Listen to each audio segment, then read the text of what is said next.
Siap. Nih Bunda nih tanya nih Bismillahirrahmanirrahim. Ustadz, Bunda gimana Bunda?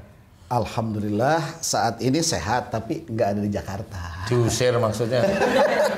Pulang kampung. Oh, pulang kampung. Kampungnya di mana? Kampungnya Makassar. Makassar. Makassar begitu. Aduh, Makassar. Udah sejak kapan sih Ustadz? Udah berarti udah 10 hari. 10 hari. Udah 10 hari di Makassar. Kemarin saya sempat nyusul ke sana. Saya ajak pulang sebentar, katanya masih betah. Oh, ya. Baguslah. Nanti Ustadz namanya ditambahin. Apa tuh? Jaka Kasep. Tapi dia telepon terus juga. Oh, di mana sedang apa gitu. Kan telepon itu bisa dimatiin atau habis baterai atau tas kresek diginiin ini sinyal jelek gitu. Lewat tetangga nanya. Aduh, Mbak Devi gimana nih? Alhamdulillah baik Pak. Circle gimana nih? Kita mulai lagi ya. Aku sebenarnya kangen banget nih, udah lama banget nggak syuting ya, nggak ketemu bapak Ustadz, terus nggak dengar kajian. Tuh rasanya hidup tuh hampa gitu, kosong gitu Pak. Apa iya? Iya, beneran. Makanya nontonnya vlog, Mas, vlognya Pak. hidupnya katanya hampa. Berarti merasa tidak punya suami kayaknya ini. Hampa itu kan singkatan. Apa itu Ustaz? Harapan palsu. Hampanya ini Pak Ustadz, hampanya di apa lebih kepada rohaninya, apa namanya nih, siraman-siraman dari Pak Ustadznya yang Apa ya? sudah mulai berkurang. Ya Alhamdulillah saya jadi suami kedua nanti ya. Iya. Guys, ini udah mulai ya? Ini suaminya Mbak Devi. Namanya Mas Fepi. Vive. Vivo. Apa itu? Kok susah sekali. Fepi, Vive.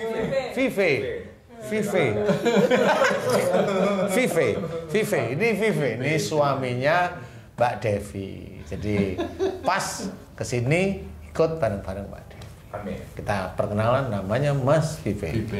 Saya pikir tadi Jagoan. supir pribadi tadi. Saya pikir supir pribadi. Kegantengan loh. Kegantengan.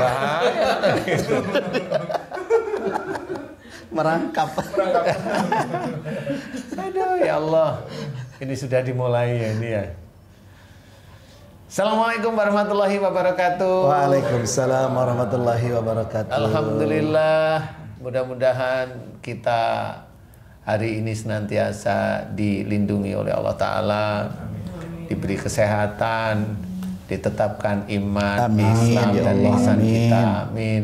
Yang itu dititipkan oleh Allah Ta'ala kepada kita pun sulit sekali untuk merawatnya.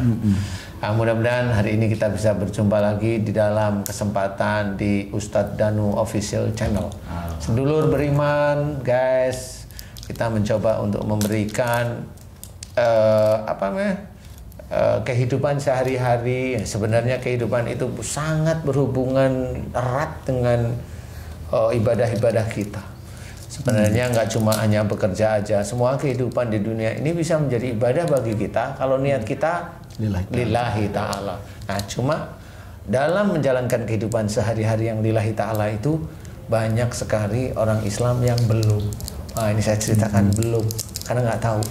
Dia anggap sudah yang namanya bekerja itu sudah ibadah. Belum, karena bekerjanya nggak taunya belum baca basmalah. Nah, jadi nggak bisa jadi ibadah. Jadi kalau ada saudara atau sedulur beriman yang sudah pensiun pamannya lupa dulu, lupa ya. Nah, kameranya disorotin ke patung nih. Ini pensiunan ini. Istilahnya fresh graduate. Pensiunnya fresh graduate. Baru tamat. Jadi, nah, itu mau pensiun. Menunggu. Aduh, ayo kita mulai diskusi santai, ngobrol santai. Ada rujak, ada gorengan, Ada oxy water. ada oxy water. Produksi dari Ustadz Danu sendiri nih guys. Iya. Ini banyak banget manfaatnya nanti. Nah, di sini nih ada banyak, bisa menyehatkan jantung. Jadi yang punya jin. jantung, jin juga ya? Oh, jin enggak ya? bisa. Jin nggak bisa. Nggak bisa ya? Ini untuk menyehatkan tubuh aja. Memperlambat tumbuhnya sel kanker, kemudian memperlancar pencernaan, menjaga dan memelihara ginjal sebagai perawatan kecantikan, dan bisa mendatangkan uang kalau mau berjualan. Keren Ustaz. Yang utama bisa menghilangkan haus. Itu utama. Biasanya minum cewek. Karena untuk kecantikan. Oksi Zam-Zam ya, jangan lupa oksi Zam-Zam. Kalau mau hubungi saya. Boleh. Sebenarnya ini guys, sebenarnya kalau mau hubungin Ustadz Asep nggak cuma oksi Zam-Zam aja. Kalau mau umroh, mau haji, beliau. Amin. Insya Allah nanti siapapun kalau ini mau ke haji atau umroh silahkan ke Ustadz Asep. Mudah-mudahan beliau bisa lebih berkah nanti. Amin. Ini kita doain semua. Apalagi karena ini kan saudara, saya kenal sama beliau. Mudah-mudahan beliau juga amanah. Amanah itu apa? Allah. Tidak membawa kabur uang jamaah. Itu ya Ustaz, bener nggak ya? Betul. Iya Amin, ya betul Ustaz, Allah. seperti itu. Jadi tidak usah diragukan. Kalau memang mau mencari Ustadz Asep, gampang. Di YouTube banyak. Kalau YouTube kami itu ada teleponnya. Kalau dicari bisa tanya nomor teleponnya Ustadz Asep. Insya Allah kita berikan. Kalau mau umroh sekarang kurang lebih 70 juta. Kalau saya mau tanyain Ustadz kapan umrohnya nanti. nanti ada saatnya saya umroh. Insya Allah umroh akbar. Insya Allah ya. Amin. Nah yuk di Sambi atau mau tanya apa nih? Ini udah lama gak ketemu nih Mas Vipe. Boleh tanyain Pak Ustadz? Nggak boleh. Boleh langsung tanya. Ya boleh lah. Tapi jangan masalah rumah tangga ya. Oh enggak. Itu pribadi nanti. Ya, enggak, maksudnya begini Mas Vipe. Kalau Mas Vipe jangan tanya kepada saya masalah rumah tangga. Kenapa? Jujur. Kenapa, Pak? Karena yang tanya masalah rumah tangga cuma Mbak Devi. Saya nggak boleh berarti. Iya, iya. Hah? Saya nggak boleh. Karena saya sudah tahu.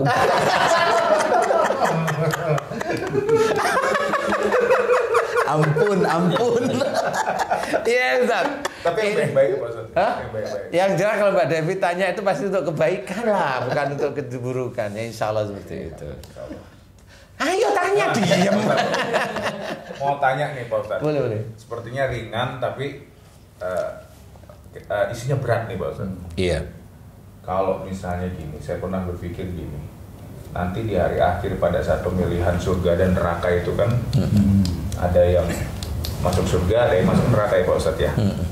Nah, bila ada orang yang pada saat itu orang yang terjolimi dia berada di surga misalnya, dan orang yang menjolimi dia berada di neraka, mungkin nggak Allah Mengizinkan. berkomunikasi sama yang orang yang terjolimi itu, hei hambaku, lihat orang yang menjolimimu dulu sudah kubenamkan dengan sadis-sadisnya di dalam neraka gitu. Ini kayaknya ada dendam. Pengen banget ngeliat orang. Tapi pertanyaan ini menjadikan saya tergelitik. Kalau nanti Tuhannya Mas Pipe itu kayaknya begini nih. Diatur. Oh diatur, udah saya blesek-blesekan gitu. Jadi Allah Subhanahu Wa Taala itu manggil hambanya yang terjolimi. Hambaku ini lihat tuh, sudah aku benamkan secara sadis di neraka. Kayaknya nggak seperti itu, karena kalau pemanggilan itu kayak vaksinasi aja. Nanti tengkruyuk enggak. Jadi kalau saya amati sebenarnya ini pertanyaan bagus, tapi kita kan harus paham apa yang ada dalam Quran, ya, apa yang ada dalam hadis itu yang harus kita ketahui. Begini nih ceritanya. Jadi seseorang itu masuk surga umpamanya. Sekarang intinya belum di pertanyaan ya, intinya begini nih. Seseorang yang hobinya dia membaca sholawat Nabi nanti akan mendapatkan syafaat. Betul sih, hadisnya memang seperti itu, betul ya. Cuma kalau orang yang bersolawat setiap hari saking banyaknya nanti diberi syafaat sama Nabi, tapi dia tidak mau sholat, tidak mau puasa, dia hanya maunya bersolawat biar mendapat pertolongan atau syafaat. Kira-kira masuk surga apa enggak? Nah, susah pasti Ustaz. Kira-kira enggak. Jadi jangan menjadikan bahwa masuk surga itu mendapatkan syafaat Nabi itu salawat aja. Enggak seperti itu. Nah, ini harus ngertiin dulu nih. Jadi orang yang masuk surga semua itu atas izin Allah dengan hukum Allah yang ada di akhirat. Jadi orang itu sudah ditimbang, dihisab dulu. Tapi yang harus kita ketahui, apa yang menjadikan timbangan berat, ringan dan sebagainya itu satu, orang yang mau masuk surga harus tidak boleh musyrik. Musyrik itu apa? Musyrik itu bisa aja menyembah bukan kepada Allah Ta'ala, menyembah patung, itu juga jelas itu. Kemudian minta pertolongan bukan kepada Allah Ta'ala dan diyakini yang diminain pertolongan itulah kesannya Tuhannya, itu juga nggak akan masuk surga. Jadi harus paham dulu nih. Kemudian apalagi ya, menuhankan sesuatu sama. Jadi kalau dia sering ditolong orang, dia selalu orang itu sebagai penolongnya. Selalu seperti itu. Jadi tidak ada unsur Allahnya. Contoh itu bagaimana, di mana itu? Nah, itu banyak di negara kita. Di mana? Di para pejabat. Link grade itu biasanya dia punya lokomotif sendiri. Dia punya lokomotif sendiri. Dia lokomotifnya itu. Kemudian dia ngikut sebagai gerbongnya. Kalau lokomotifnya naik, nah dia ikut dinaikkan.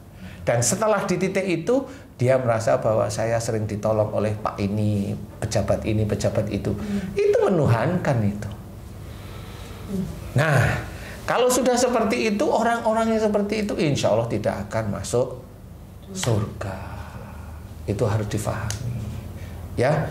Dan kalaupun umpamanya dia melakukan sering kedukun yang saya sering cerita di YouTube, di MNC TV, saya cerita MNC loh di sini, saya promosi di MNC, biar difahami sama teman-teman program itu bahwa kita itu juga promosi dan nggak perlu bayar kan gitu ya. Jadi di MNC TV sendiri saya tuh menceritakan bahwa cara-cara ngajinya itu tetap harus ketauhidan nomor satu, harus kuat sekali, dan jangan main-main. Kalau udah ngaji itu jangan main-main. Nah, di titik inilah yang harus kita ketahui bahwa sebelum ke pertanyaan ya Mas Vipe ya, jadi mana yang ini aman dulu nih? Aman dulu ini mana nih? Jadi kalau dia itu melakukan kemusyrikan, kemudian di sejumlah waktu hidupnya dia nggak pernah mohon ampun kepada Allah Ta'ala, dia akan masuk neraka, tobatnya tidak diterima oleh Allah Ta'ala. Jadi orang musyrik itu dia bertobat nggak akan diterima sebenarnya, kecuali kalau dia tobat tentang musyriknya dan dia tidak mau melakukan lagi, dan itu dilakukan betul-betul tobatnya itu sekian tahun, Allahu a'lam, nggak tahu. Nah itu baru menjadi pertimbangan Allah. Ini di dunia loh ya, menjadi pertimbangan Allah. Nah sehingga siapa orang yang seperti itu? Karena orang itu pergi ke dukun, pergi orang pinter, dengan menulis ini bacaan-bacaan, surat-surat ditaruh di pintu, diyakini nanti jin itu tidak akan masuk dengan surat ini, itu sudah menuhankan surat. Itu tidak boleh sebenarnya, menuhankan surat. Nggak taunya surat itu diteliti isinya pengetahuan aja. Pengetahuan nanti ini masuk neraka ini. Nah ini kan pengetahuan loh, kok bisa ini begini, kok jin nggak bisa masuk. Nah itu tidak boleh seperti itu. Nah di situ itu memang butuh seseorang yang bisa menerangkan betul-betul. Jadi tidak sifatnya doktrin. Betul Ustaz ya? Betul. Jadi sebenarnya Islam itu bisa difikirkan real. Jadi tidak doktrin, tidak ini kalau mau menghancurkan jin baca ini, bukan itu. Lah kalau mau menghancurkan jin baca ini, lah repot. Nanti wa ma khalaqtul jinna wal insa illa liya'budun, enggak kepake itu. Padahal itu ayat Allah, dan tidak aku ciptakan jin dan manusia kecuali untuk beribadah padaku, kata Allah. Berarti jin dan manusia itu harus beribadah kepada Allah. Nah namanya salah satu ibadah pada Allah Ta'ala adalah membaca Quran. Lah kalau ada orang membaca surat dalam Quran, jinnya itu hancur, mati, berarti apa yang diomongkan orang tersebut berarti nyalai firman Allah Ta'ala tersebut. Kalau udah nyalai berarti orang tersebut bisa dikatakan ngawur. Itu nyalai firman tersebut. Berarti kalau hanya orang membacakan surat itu jin langsung hancur. Lah nanti kalau jin masuk Islam dia baca Quran hancur sendiri juga. Nah ini nggak pernah dipikirkan oleh orang-orang Muslim yang mengandalkan baca ini hancur, baca ini luluh, baca ini, baca ini, baca ini begitu. Enggak, itu namanya doktrin. Enggak, jin itu sifatnya kayak manusia. Orang yang non Muslim, kalau kita membaca ayat kursi, dia kalau dia nggak merasa tersinggung ya diam aja di sebelah kita, nggak merasa kepanasan. Nah itu coba serius. Nah disinilah harus kita ketahui bahwasanya kemusyrikan itu jangan kita lakukan. Memang salah satu tugas saya adalah mengingatkan kemusyrikan itu jangan dilakukan. Kenapa? Saya memahami bahwa orang yang musyrik itu tidak bisa masuk surga. Makanya saya gencar agar saudara-saudara kita yang Muslim itu faham kembali ke jalan Allah. Itu sebenarnya salah satu yang saya ceritakan, salah satu yang saya berikan di MNC TV, di YouTube kita sebenarnya itu. Musyrik tinggalkan dalam bentuk apapun. Mungkin juga begini Ustaz, di benaknya masyarakat itu yang namanya musyrik atau syirik itu adalah kalau datang ke dukun. Nah, jadi tidak terfikirkan kalau dia membaca sesuatu diniatkan untuk ini, kemudian dia meyakini bahwa dengan itu, dengan bacaan bisa, itu, ya. Nah, dia tidak paham bahwa sebetulnya itu pun menjadi syirik sebetulnya. Bener. Contoh hal yang sangat mudah. Kita makan, setelah makan kita seger. Kamu habis makan ya? Iya. Kok seger? Oh makanannya bergizi. Dia meyakini bahwa makanan itu yang membuat dia segar, padahal Allah yang membuat segar. Allah yang mengizinkan segar dan sehat. Benar. Jadi pemahaman syirik yang saat ini terjadi di masyarakat itu kalau datang ke dukun, ya. Tapi membaca ini itu, kemudian dia meyakini bahwa ada kekuatannya, dia anggap tidak syirik. Itu mungkin Ustaz. Iya. Nah, itu yang harus kita jelaskan, dan itu termasuk yang sir. Ya sir betul. Itu yang tidak kelihatan. Nah, kalau kita sudah membahas di situ, baru membahas ceritanya pertanyaan Mas Vipe tadi. Jadi orang yang didolimi itu melakukan syirik enggak? Kalau dia juga melakukan syirik, nanti ketemu berdua di neraka. Nah, itu harus ngumpulnya di situ ya. Jadi jangan keegoan karena kita itu didolimi terus kita wah besok saya masuk surga. Nanti dulu, tidak hanya baru didolimi sekali langsung merasa masuk surga.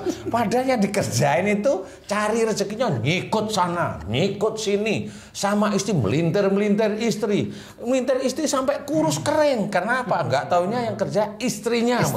Ini jadi mana ini? Lah kan akhirnya kan harus mikir juga. Oh iya ya, nggak taunya saya sendiri ini melakukan kedoliman kan gitu. Iya. Nah ini harus difahami karena kedoliman itu orang yang dolimi orang lain. Kalau kita yang dolimi orang lain bukan dolim itu namanya. Betul ya? Betul. Kalau kita itu didolimi sering ya. Sering. Tapi jarang sekali kita itu menganggap diri kita yang dolim itu sangat sedikit. jarang. Iya, apalagi kalau kita sholat sudah 5 waktu, sudah berjamaah, ya, sudah sunah-sunah yang lain itu dikerjakan. Ya, sudah sunah yang lain dikerjain. Gua taunya dengan saudaranya langsung mencak-mencak ngomongin kafir kamu lah. Ini nggak ada apa-apa, nggak ada yang dibahas pun ini tidak ada dalil yang jelas. Kenapa kamu ngomong seperti itu? Nah, di sini dia sendiri itu berbuat dolim sebenarnya. Nah, sudah. Berarti nanti kalau fase yang pertama tadi dia musyrik atau syirik enggak? Kalau syirik masuk neraka dua-dua. Bisa jadi tetanggaan. Iya. Kalau yang satunya surga, Pak Ustaz? Kenapa? Kalau yang satunya surga? Nanti dulu. Oh, belum mau minta surga aja. Sama saya juga gitu. Nah, kalau memang nggak taunya yang sehari-hari dilakukan seseorang tersebut adalah kedoliman, kedoliman itu salah satu yang ringan. Orang itu selalu punya pikiran jelek dengan orang lain walaupun dia sholat. Itu udah masuk neraka. Karena Allah sudah menceritakan wala tajassasu. Janganlah mencari-cari kesalahan orang lain. Maksudnya mencari kesalahan orang lain, kita itu tidak tahu orang itu salah apa enggak. Kita cari-cari, itu udah dosa. Allah bilang jangan. Kalau Allah itu udah bilang jangan, kalau dilakukan itu masuk neraka. Siapa saja. Nah, inilah yang harus kita ketahui. Kalau memang ada infotainment itu tidak menyiarkan yang baik-baik, yang bagus, yang mengedukasi, carinya kesalahan aja artis yang lain. Lah itu uang yang dia dapat dari iklan dari situ, ya itu uang yang abu-abu hitam. Itu harus diketahui yang seperti itu. Nah, itu sama. Nah, harus hati-hati. Sama umpamanya saya bikin konten YouTube. Ya, saya ngasih sedekah ke sana kemari. Saya nih di kamera, saya kamera kan bisa ya. Saya ngasih sedekah umpamanya ojek-ojek saya kasih 100.000 lah. Ya, insya Allah bisa. Viral. Persoalannya itu bukan di titik sedekahnya. Persoalannya adalah benar dia bersedekah, tapi manfaat tidak. Memang secara fisik manfaat buat yang ojek yang dikasih. Tetapi untuk ibadahnya nol, malah negatif. Karena di situ ada ujub, riya, bahkan sombong. Sudah begitu viral, ininya viewernya itu bisa jutaan dalam waktu 1 hari. Dia dapat uangnya dari situ, uangnya juga panas karena pamer sombong. Lah uangnya juga merah itu, uang itu merah. Dia makan dapat merah, anak istrinya juga dapat, ya merah semuanya. Merah itu maksudnya haram. Ini harus hati-hati seperti itu. Siapa yang mau kerja? Saya ceritakan, memang saya tidak bercerita bahwa gimana yang syar'i. Ya seperti itu sudah dijelaskan dalam Islam. Tapi orang milih yang seperti itu. Kemana pamer mobil, kemana pamer rumah, teriak-teriak begitu. Lah ngapain? Tapi yang begitu itu yang disukai oleh orang. Karena orang itu ingin kaya. Orang itu dicari itu kaya. Sudah medsos itu sudah begitu-begitu. Saya nggak bilang bahwa medsos itu rusak semua. Enggak, karena ada teman-teman dakwah yang ngisinya lewat medsos. Termasuk Ustadz Asep.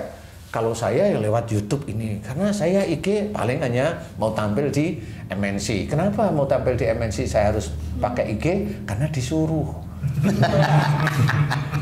Ya nggak apa-apa ya. Ya nggak apa-apa. Ya. Yang nyuruh ini. Ya. Nah itu, di titik itulah kita harus membahas yang lain sehingga kita bisa bijak menanggapi pertanyaan tadi, Mas Vibe. Jadi kalau dia sehari-harinya salah, pertanyaan itu udah nggak perlu ditanyain. Kenapa? Dua-duanya masuk neraka. Tuh. Beda blok aja kan. Nah, kalau umpamanya saya sudah baik, ini Ustadz, saya gampang malah. Pasti nggak akan bertanya. Lihat kan gitu ya. Orang yang dia sudah baik ya Ustadz ya. Iya. Dia sudah ini tenang, ikhlas. Dia didolimi sekali itu diketawain. Santai aja, yakin saya. Karena apa? Allah itu maha tahu. Bahkan bisa jadi bersyukur Ustaz. Nah iya. Dizalimi, alhamdulillah. Dizalimi itu malah bersyukur. Pahalanya nambahin. Lah kan tahu akhirnya. Jadi tanya nggak? Iya. Tentang Ustaz. Betul. Jadi sebenarnya orang-orang Muslim yang belajar taat pada Allah Ta'ala itu sebenarnya harus tahu bahwa seseorang yang didolimi oleh orang lain itu ujian bagi dirinya. Nah ujian itu insya Allah pasti tidak akan membebani. Karena sudah diceritakan oleh Allah Ta'ala. Ya Ustaz sudah hafal lah kita itu. La yukallifullahu nafsan illa wus'aha. Allah tidak akan membebani seseorang itu kecuali dengan kesanggupan. Lah kalau orang itu nggak sanggup akhirnya marah. Nah dia yang dia pergunakan bukan analisa syariat, tapi yang dia pergunakan adalah nafsunya. Dia ingin menang. Dia ingin harga dirinya tidak mau diinjak-injak.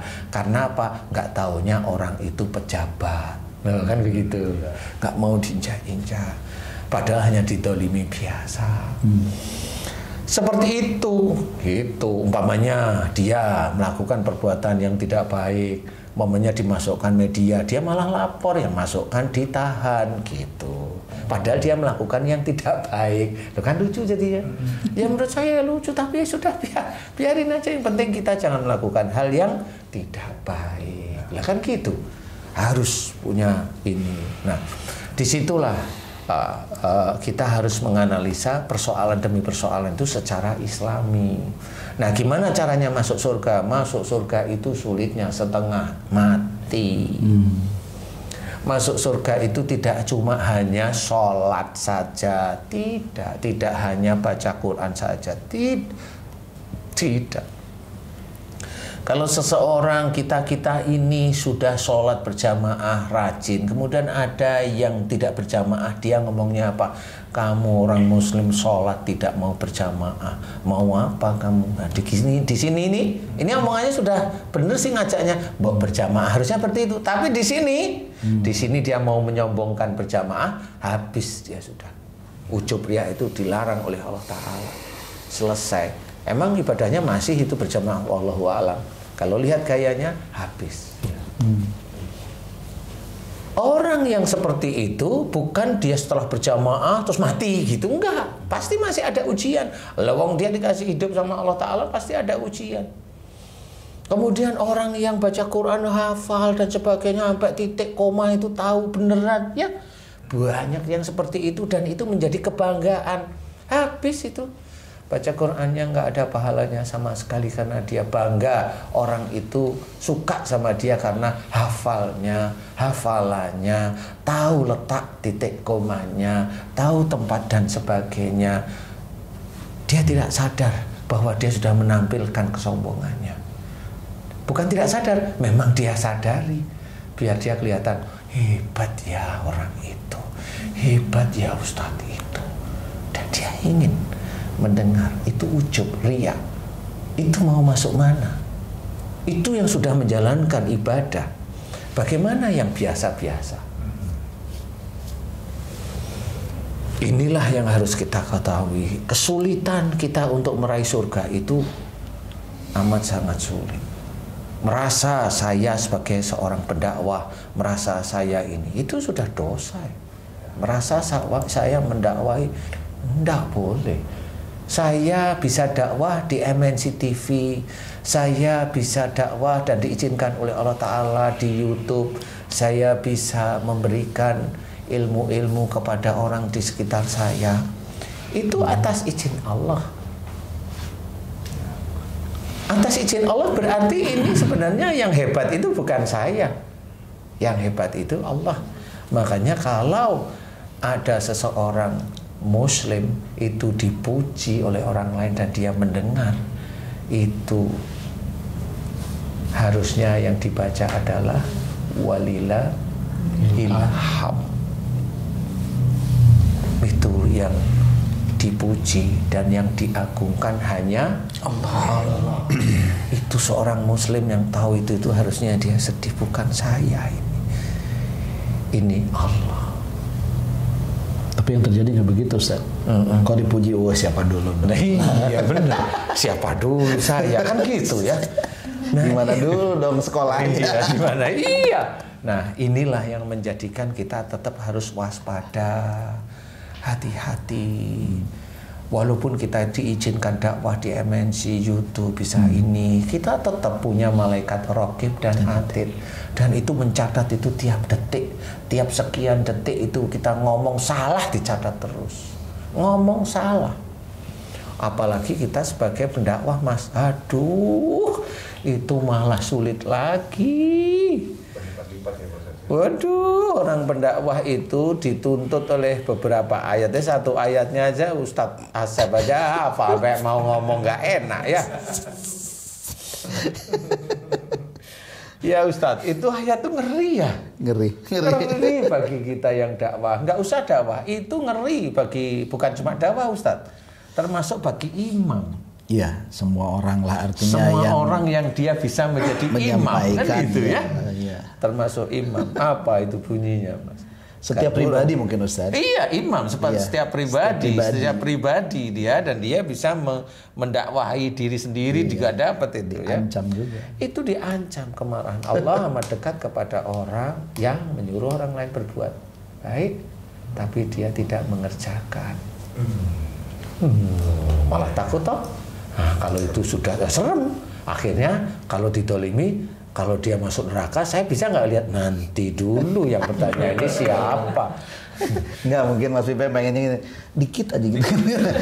Boleh, tapi Ustadz, kita kan nggak boleh masuk neraka itu, kan nggak boleh gitu. Iya. Kita kan dakwah, jadi saya juga akan menjadikan Mas Pipe itu, walaupun saya bertanya nggak boleh juga ya seperti itu.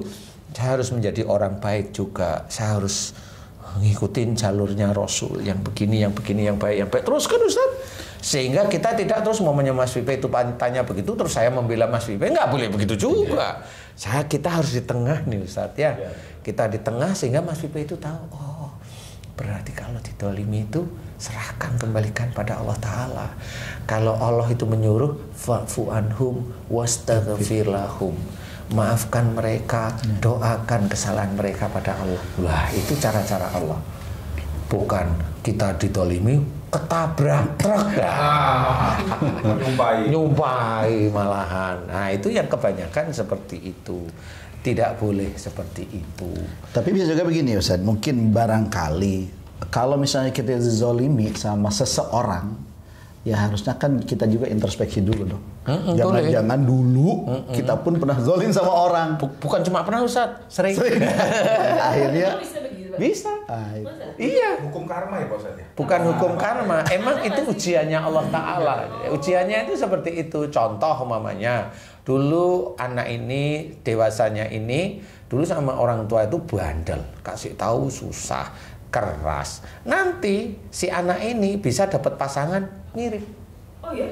Bisa punya anak sama seperti sifatnya dia dulu. Sehingga ditanyain ke Ustadz, saya pokoknya pengen anak saya itu soleh, solehah. Kalau saya digituin, nanti dulu. Emang kamu dulu gimana? Lalu saya gitu. Histori.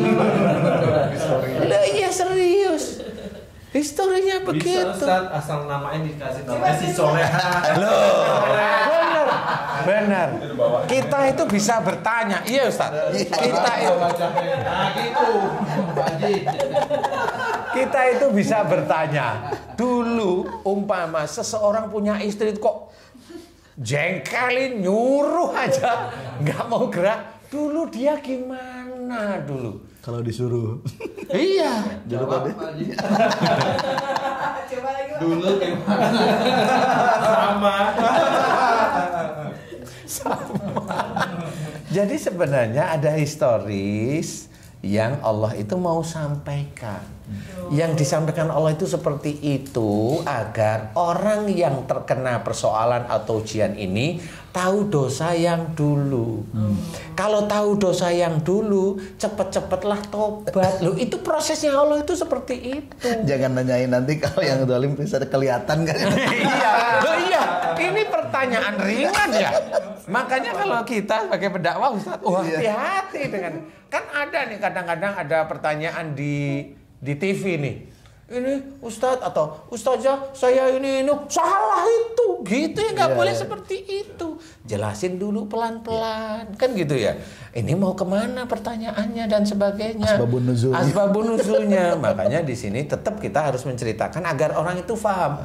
Cara Allah berkata kepada hamba-hambanya itu salah satunya dengan itu. Itu cara Allah berkata kepada hambanya yaitu. Makanya Allah itu lebih dekat dari urat nadi di leher itu, yaitu sebenarnya Allah itu mengetahui. Salah satunya diberi ujian yang tidak mengenakan. Nah, itu dulu bagaimana? Salah satunya dikasih ujian yang mengenakan. Nah, kalau mengenakan jangan dulunya saya hebat, salah lagi.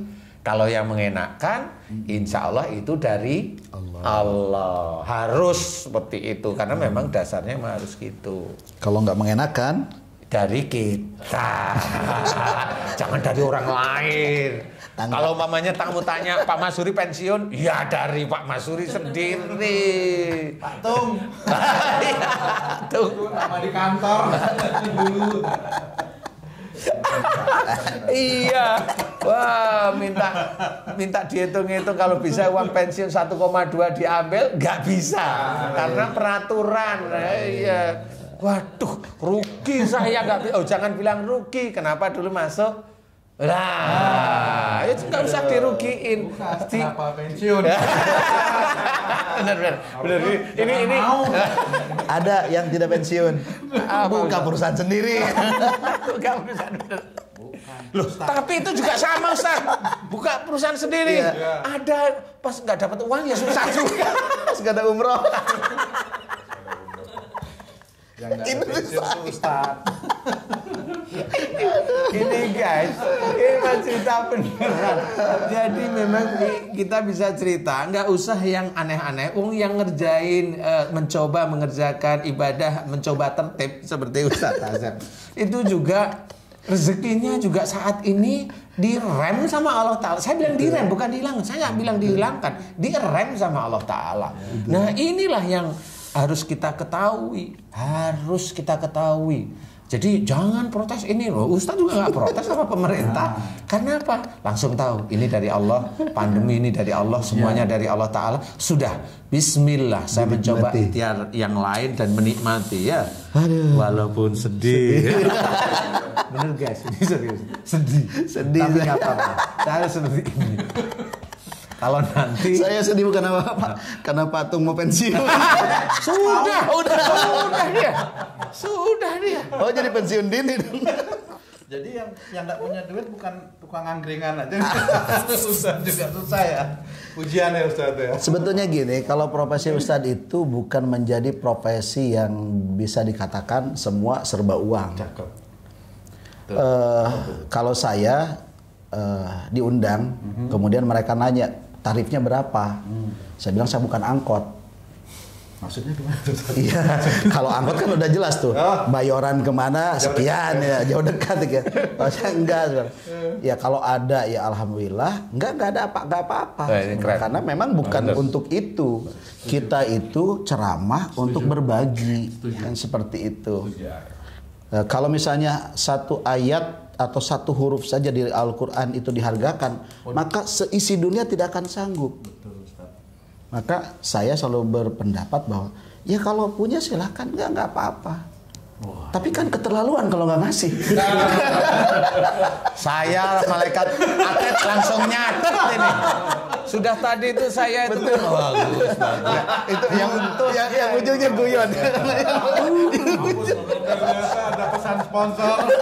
Yang ujungnya enggak itu yang Ujungnya sama nggak tadi bercanda ya. Tapi jadi bagus. seperti itu. Itu sama. Salah satu pengamalan dari kulla as'alukum alaihi ajra. Katakan bahwa aku tidak minta bayar terhadap apa yang aku berikan kepadamu, tentang Quran maksudnya. Nah itu sebagai seorang, ya kalau kita dakwah nggak usah, kalau kita memang ngaji beneran nggak usah. Itu nggak boleh. Ini memang Allah itu menyuruh Rasul Muhammad itu bilang begitu memang untuk Rasul Muhammad. Dan katanya ulama ini juga kepanjangan tangannya Rasul Anbiya. Ya benar, ya haruslah ngikutin ya seperti itu. Jadi kalau ada yang minta, ya ngerti sendiri. Sekarang profesi saya ini aja Ustaz, jualan oksigen. Sama saya tambahin kalau mau umroh, silahkan ke Ustaz. Sama buku ya. Nama buku, ya buku boleh. Saya menganjurkan. Apa Ustaz? Apa Ustaz? Bukunya Ustaz. Kirain buku rahasia perkawinan. Tapi benar Ustaz. Benar. Siap. Memang benar. Siap. Karena buku itu yang mencetak Pak Tung. Oh ada ya? Oh ada. Rahasia perkawinan yang bubar terus itu. Jangan. Gak ada skip. Aduh. Pokoknya sudah keluar lepas gitu. Tapi kadang-kadang ada Ustadz yang ngomong gini. Gimana? Saya nggak minta bayaran. Yang digedein itu kalau nggak dikasih kebangetan. Digedein itu keren. Emang ada. Sering di TV denger gitu. Berarti punya saya nanti dihapus juga itu. Nggak apa-apa Ustaz. Enggak, kalau saya ada juga yang bilang begini teman-teman ya, yang nggak tahu yang di mana itu. Saya nggak minta bayaran, yang penting tolong isi nomor rekening saya. Yang penting manfaat katanya gitu. Tapi memang benar sih. Ya memang kalau pandemi kemarin tuh Ustaz, kita Siap. punya grup ya. Grup kurang lebih sekitar 70 orang, 70 pendakwah lah. Kalau saya bilang 70 pendakwah itu Ustaz masih paham ya. Iya. Itu memang pandemi awal itu teman-teman dakwah itu pada nangis. Lepek. Nggak punya pegangan gimana? Jadwal dibatalin. Jadwal kan dibatalin semua. Semua jadwal ya. Semua yang apa namanya jadwal Jumatan Iya. sebagai khatib itu nggak ada. Ngaji kan nggak boleh semua kan kasihan juga. DP minta dipulangin, tapi udah kepake. Enggak, kalau itu enggak kayaknya itu udah baikannya masjid ya. Baikannya. Tapi memang betul ya Ustaz ya. Jadi kita tergabung di begitulah istilahnya. Ya makanya kalau bisa sih Ustadz, Kiai atau apapun itu ya punya bisnis gitu supaya keikhlasannya itu terjaga. Ya atau siapapun lah, artinya tidak hanya Kiai ya, tidak Ustadz.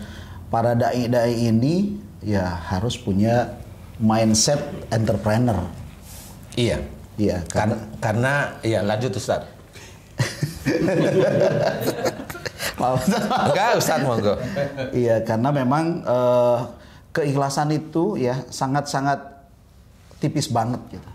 Ketika misalnya kita udah ceramah itu kan sejam atau 2 jam, tiba-tiba pulang cuma dikasih misalnya sekian yang menurut ekspektasi harusnya sekian. Nah, akhirnya kan jadi hilang tuh. Keikhlasan jadi hilang. Ini kan berbahaya. Dia udah membual ke sana kemari capek. Jangan membual. Sudah banyak itu ya. Wah, berkata-kata lah gitu bahasanya. Capek gitu kan. Nggak ikhlas juga kan, jadi nggak dapat apa-apa. Saya pernah Ustaz. Tuh, saya ngisi di pengajian. Siap. Saya jujur aja nggak apa-apa. Saya dibayar 23.000. Kemarin. Tapi jujur, karena memang saya nggak minta bayar. Iya. Jadi diundang lagi ya datang, diundang lagi ya datang. Kenapa? Karena saya nggak minta bayar. Ya harus seperti Kan itu. gitu ya. Harus seperti itu. Kenapa?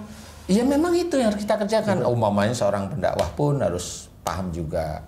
Kalau tadi ceritakan saya tidak minta, katakan bahwa saya tidak minta bayar, jelas. Betul. Ada ayat yang lain. Faida qudiyatis sholatu fantasiru fil ard. Nah, ini juga harus paham. Berarti kalau kita itu seorang manusia muslim yang mau dakwah, ada ayatnya. Kalau kita manusia muslim yang butuh makan, ada ayatnya. Berarti ayat yang kita butuh makan itu kita pakai. Selesai kita itu melakukan ibadah atau sholat, kita harus mengerjakan ikhtiar di muka bumi untuk mencari rizki Allah, untuk mencari ridha Allah. Semua harus kita cari. Berarti memang seorang pendakwah memang menurut Quran dan menurut Allah, memang di luar dia ngaji seperti kita ini harus bekerja, ikhtiar untuk bekerja. Betul tuh. Iya kan? Kalau umpamanya ada teman ustadz yang dia perjalanan umroh, haji umpamanya. Saya tanya ya. Siap. Tapi ustadz jujur ya, ada yang nggak amanah? Banyak. Nah, cukup, sudah cukup. Padahal dia udah berhaji berkali-kali. Umroh gak terhitung. Umroh nggak terhitung. Tapi nggak amanah, ustadz tahu, saya insya Allah juga tahu. Ya itulah manusia muslim yang hati dan otaknya dibalut setan. Ya yang seperti itu, dia mau ngabisin uang dari jamaahnya itu besok di neraka itu sampai kapan? Walaupun dia haji, dia hanya mengandalkan kalau sudah tobat di padang Arafah itu dosanya diampuni. Kalau yang titik itu enggak, dia harus mengembalikan uangnya. Oh kok enak banget. Hak adaminya tetap harus dikembalikan. Iya, itu kan dosa kepada Allah Ta'ala. Kalau itu kan ada sesuatu yang dia ambil. Betul. Harus keluarkan. Saya punya ini Ustaz, saya punya teman ini memang orangnya tawadu gitu kan. Ketika saya katakan, ayo kita bimbing jamaah ke Tanah Suci, ayo akhirnya ikut kan. Padahal di sini ulama besar lah, kenal. Tapi karena ketawaduannya beliau tuh, ketika sampai di Tanah Suci, beliau sekelas beliau yang sudah punya nama itu masih tetap ngangkat koper, ya koper jamaah. Terus sama jamaah bilang begini, Pak Kiai nggak usah ngangkat koper itu, biarkan saja kami. Pak Kiai ini sama jamaahnya, Bu, Kiai itu saya lagi di Indonesia, kalau di sini saya sedang menjadi pembantu ibu. Nah justru itu dengan seperti itu mengamalkan apa yang sering diucapkannya, Masya Allah Ustaz, pulang dari sana itu jamaah tuh pada ngasih. Nah ini kan sesuatu yang luar biasa ketika memang diniatkan lillahi ta'ala dan mengaplikasikan ucapan. Ya mungkin kalau dia berpikir wah setiap orang harus ngasih segini, hitung-hitungan, hitung-hitungan, saya yakin nggak akan dapat banyak. Gitu. Tapi ketika dia apa yang dia ucapkan itu diaplikasikan dan menempatkan dirinya posisinya di mana, itu justru Masya Allah rezekinya luar biasa gitu. Nah ini juga kan kalau misalnya seperti kami lah, kita ya para pendai gitu. Ketika ya udah ceramah aja gitu. Biarkanlah saja Allah yang akan mendatangkan rezeki entah dari mana, tiba-tiba. Iya. Itu yang saya rasakan. Ini menjawab pertanyaannya Mas Vive. Kalau seseorang yang dengan baik menolong mendapatkan rezeki yang cukup banyak lah, menolong. Kalau orang yang didolimi, terimalah dengan ikhlas. Nah, itu nanti akan dijawab balasannya oleh Allah Ta'ala. Nggak perlu besok bisa nggak saya lihat orang yang dolimi saya besok itu masuk mana? Nggak perlu. Itu pertanyaan yang kekeh. Menurut saya, saya juga mau tanya.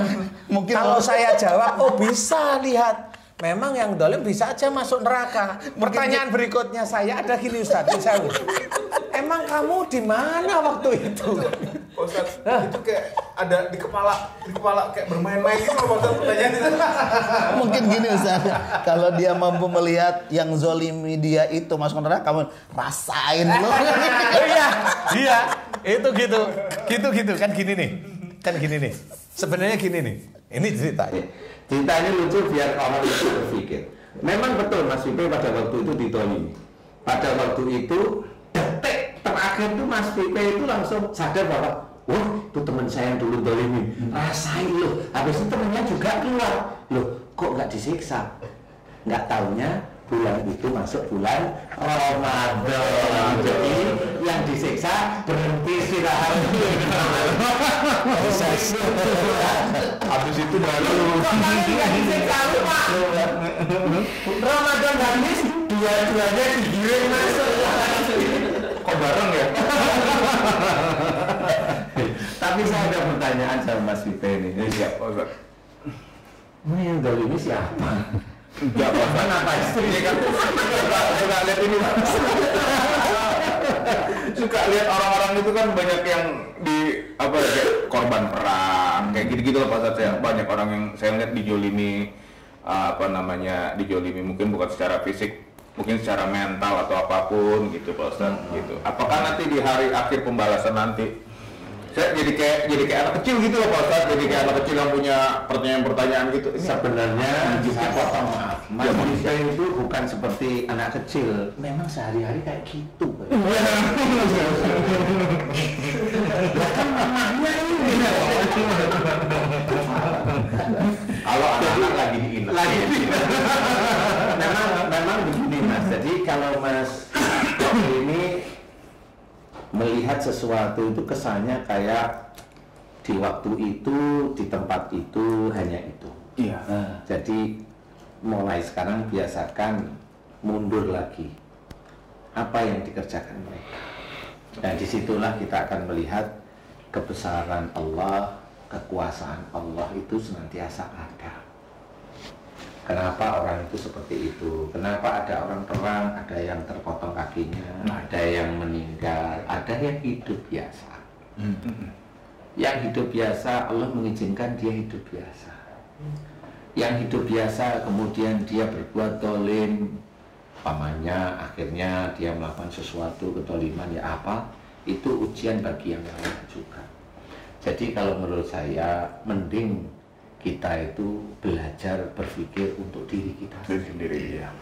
Wong kita sendiri besok itu mau masuk surga itu susah. Kita bagaimana kita itu kalau tadi Ustadz sempat cerita itu untuk kita ya, untuk kita itu maksudnya adalah kita belajar Quran itu memang kita sendiri untuk mendakwahi kita sendiri sebenarnya. Setelah kita mendakwahi dan kita mengerjakan, baru Ustaz ke keluarga seperti itu. Di keluarga juga nanti akan ketemu masalah-masalah di luar kita belum mengerjakan. Mau kemana arahan bicara kita itu juga diperhitungkan nanti di catatan amal kita, mau itu menjadi amal soleh atau amal dosa, itu akan dicatat dengan baik. Nah inilah yang harus kita pikirkan. Kalau kita mikirin orang lain, adanya kita protes, Mas. Iya. Protes saja, nggak selesai. Makanya kenapa kita harus belajar untuk diri kita sendiri? Karena apa? Karena kita tidak tahu besok itu kita masuk surga atau neraka, itu jujur kita tidak tahu.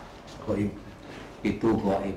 Itulah yang diceritakan oleh Allah Ta'ala dalam Quran.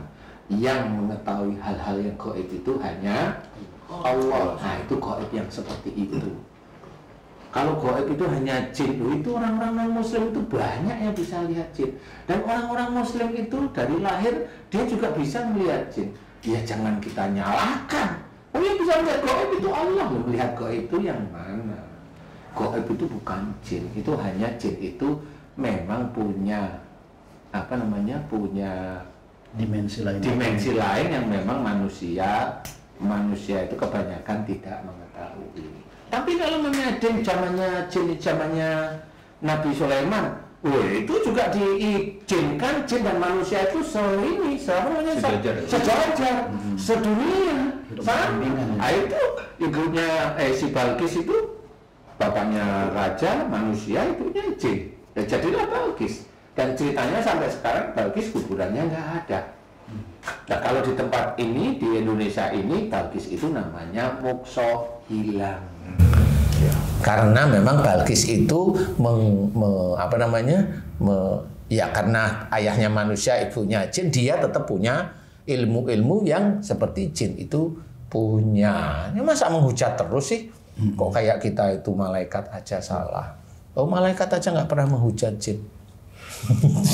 Nggak pernah ya, manusia menghujat aja ya. Nah itu juga harus hati-hati karena itu tadi. Jadi intinya Mas Vipe belajar untuk kita sendiri. Kalau kita didolimi, kita harus sadar bahwa itu ujian kita. Nggak usah merasa kita tertolimi, itu malah lebih bagus. Didolimi itu malah senyum aja dah. Senyum aja. Iya. Nah, walaupun menangis. Kalau ini mah beda. Ustadz ini loh. Enggak, Ustadz mah enggak. Karena mulut saya itu mau ngerjain Ustadz itu kuat sekali. Tapi nggak mau di sini saya. Ustadz apa saya sih? Saya dikerjain itu supaya masuk surga. Amin ya Allah. Amin. Karena biasanya ngerjain saya begitu ya. Ngomong begini langsung gitu ya. Waduh. Aduh gitu ya. Karena memang saya pingin sekali. Jadi orang yang belajar itu tidak hanya belajar kelihatan agamanya itu kenceng sekali. Boleh kalau saya. Boleh, agama itu ilmu yang harus kita cari. Tapi aplikasikan. Karena yang masuk surga itu aplikasinya. Kalau ilmunya boleh, itu bisa manfaat. Oh bisa. Bisa jadi pahala. Bisa. Kalau memang setelah berilmu itu tidak ujub, riak, dan sombong. Lah kalau ujub, riak, sombong. Lah mau jadi pahala dari mana Ustadz? Iya kan? Kita sangat sering mendengar para ustadz cerita, loh kita itu baca Quran, loh, 1 huruf itu 10 pahala. Emang bener? Bener. Wah setelah hafal, wah hebat, bener. Tapi ujub riak sombong enggak? Lah, sudah. Nah ini yang harus kita sadari, bahwa membawa diri kita untuk senantiasa belajar takwa pada Allah Ta'ala itu masih banyak ujian yang harus kita hadapi. Sama seperti kita diuji di depan ini kan ada gorengan, ini. Nah ini kayaknya itu Mas Febi ini kuat, diuji dengan makanan dari tadi nggak ngambil. Ustadz Asep kuat, Patung kuat. Ini ya kan. Pak J, arah sini Pak J. Aku nggak bisa kalian. Ya, buat ibu-ibu yang nonton. Karena tadi jadi aku. Iya, mau bisa serius. Jadi seperti itu, insya Allah mudah-mudahan ini bisa manfaat. Ya, amin. Jadi intinya adalah semua kehidupan kita di dunia ini ujian. Bukan orang biasa seperti pendakwah pun tetap ada ujian. Apakah pendakwah itu bisa langsung masuk surga? Allahu a'lam, kita nggak tahu. Tapi kalau perilakunya kita lihat memang banyak sekali menyimpang, ya nggak usah kita manusia yang bisa melihat.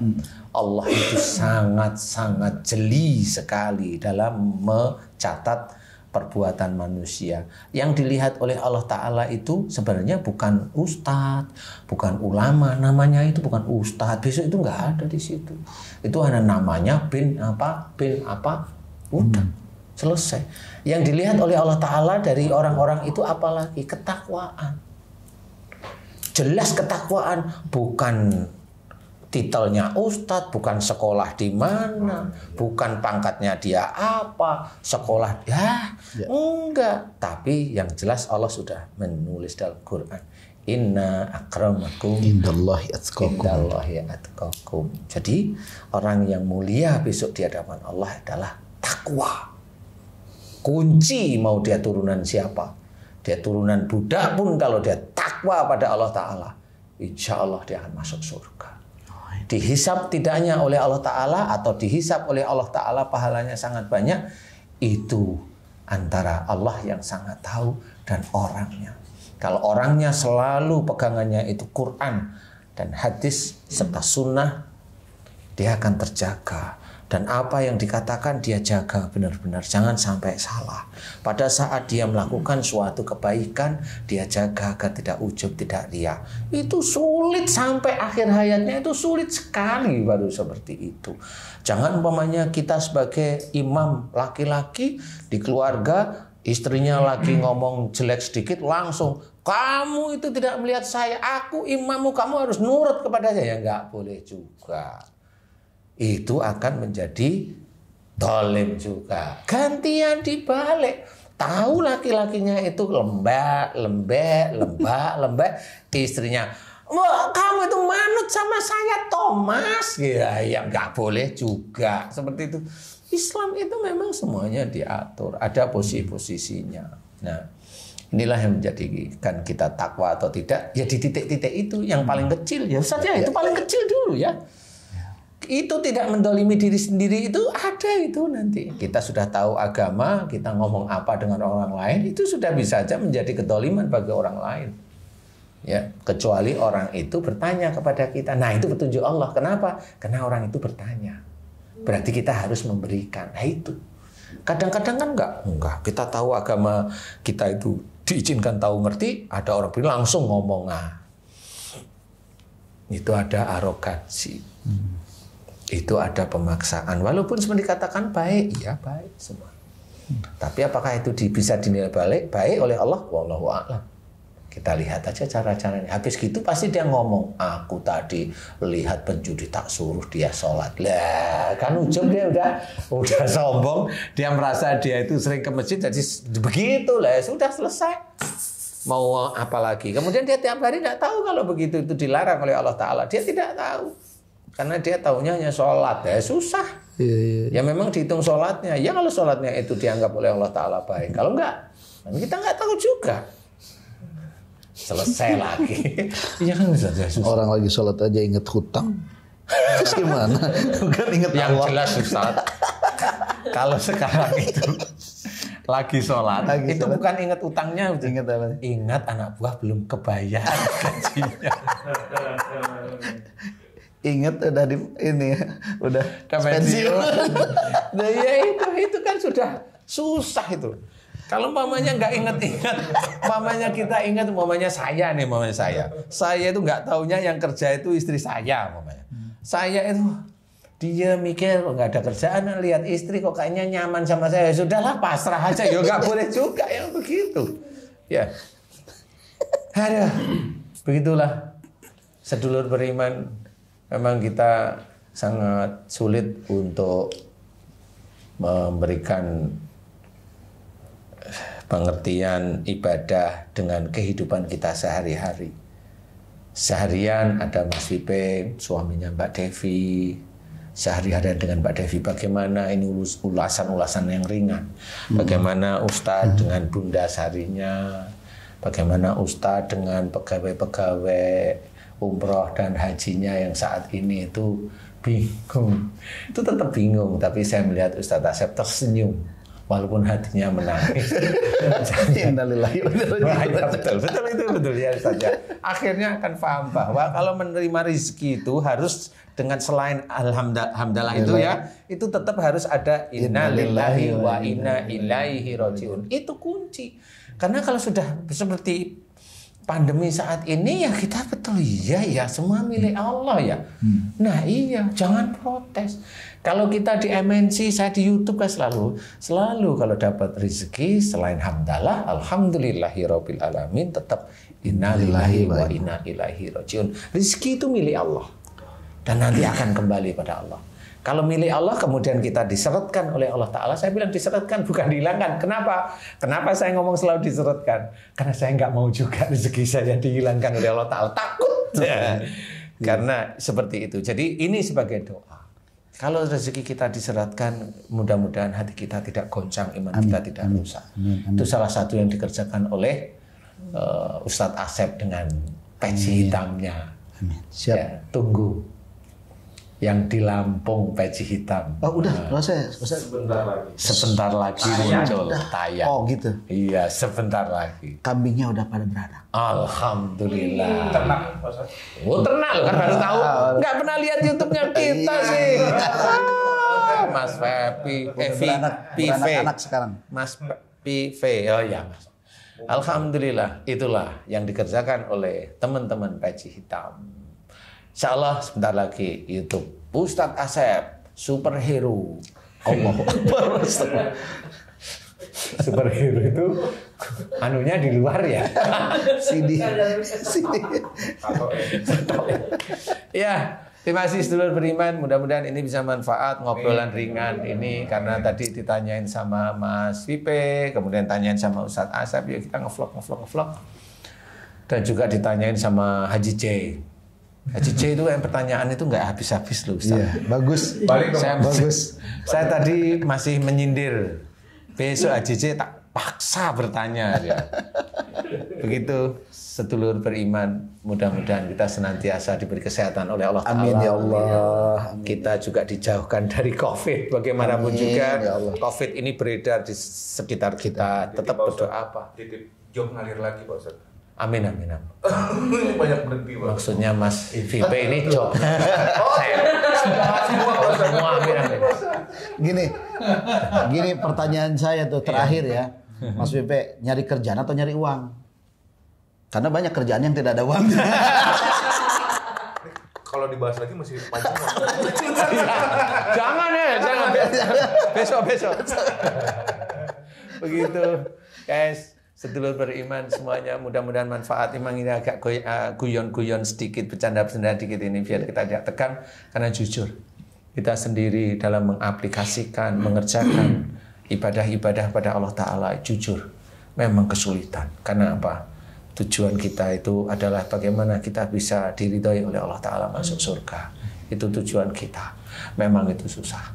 Jujur, itu susah. Kenapa kita ceritakan? Karena memang itu ada di lingkungan kita. Kita harus paham, jangan menghujat siapapun.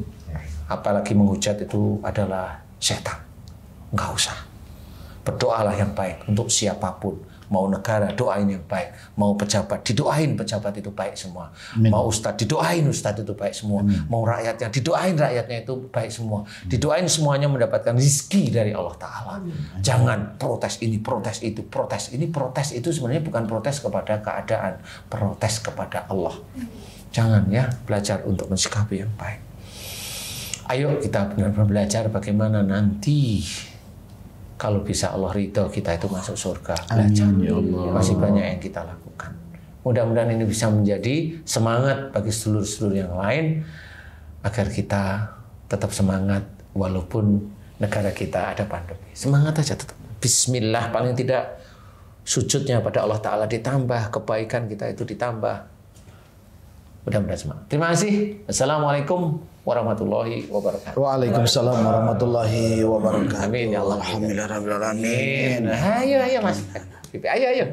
Di Makassar itu ada makanan yang enak. Apa? Kapurung. Palu basah. Oh, palu basah. Palu buntung. Palu buntung itu Oh, palu es. basah ya. Palu butung pisang yang Oke. Oh iya itu. Jadi ceritanya Hijau itu ya. Hijau, Nah, palu basah itu apa? Nanti bunda datang kok itu gitu. Itu Pak Haji yang ngomong ya. Itu pesen. Itu pesen, maksudnya pesen. langsung ditelepon. Langsung telepon. Bunda, pesen nih. Beriman yang di Makassar boleh kalau mau nitip. Salah ngomongnya. Gimana? Bagi sahabat beriman yang di Makassar, boleh mengirim kami. Kalau mau nitip alamatnya, Pak Ustadz, alamatnya. Nggak diangkat lagi tuh. Di jalan apa namanya? Yang di mana nih? Serigala. Serigala. Palu basah serigala. Wah, ini promosi. Assalamualaikum Bunda, ini kita lagi ngevlog nih Pak Wuri cerita-cerita tentang palu basah. Sepertinya ini sinyal. Tolong diperhatikan Bunda. Tuh, palu basah serigala Bunda. Saya mau minta bayaran, cuma minta palu basah.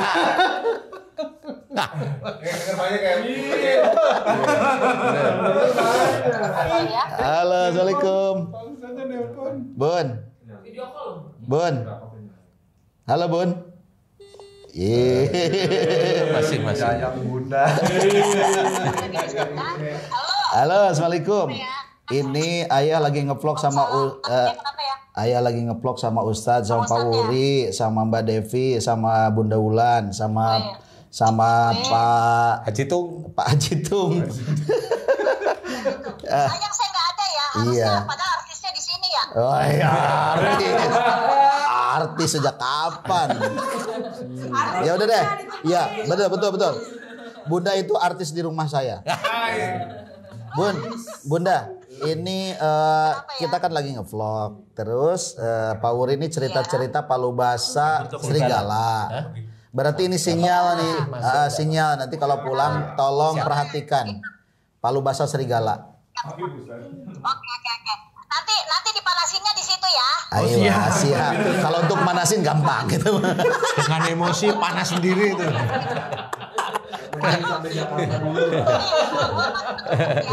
Bunda kapan pulang? Ayo salam hormat. Iya, Soalnya Sabtu. Oke, berarti Sabtu ya. Ya oke, berarti hari Sabtu. Minggu kesini. Minggu. Oh Minggu ya, Minggu. kulkas dulu. Siap, oke. Ya. Ngevlognya minggu deh. Berarti ngevlognya minggu gitu ya. Makannya minggu. Kok ngevlog ini cerita? Ngevlog makan nggak apa-apa. Ya boleh. Ini kita cerita ini palu basah bukan ngevlog. Oh gitu, beda lagi ya. Ya iyalah. Baik. Salam sama Ustadz ya. Siap. Salam Bung Baula buat semuanya. buat Oke, Bauli. ya makasih ya. Assalamualaikum. Ya. Makasih banyak. Ya, Waalaikumsalam.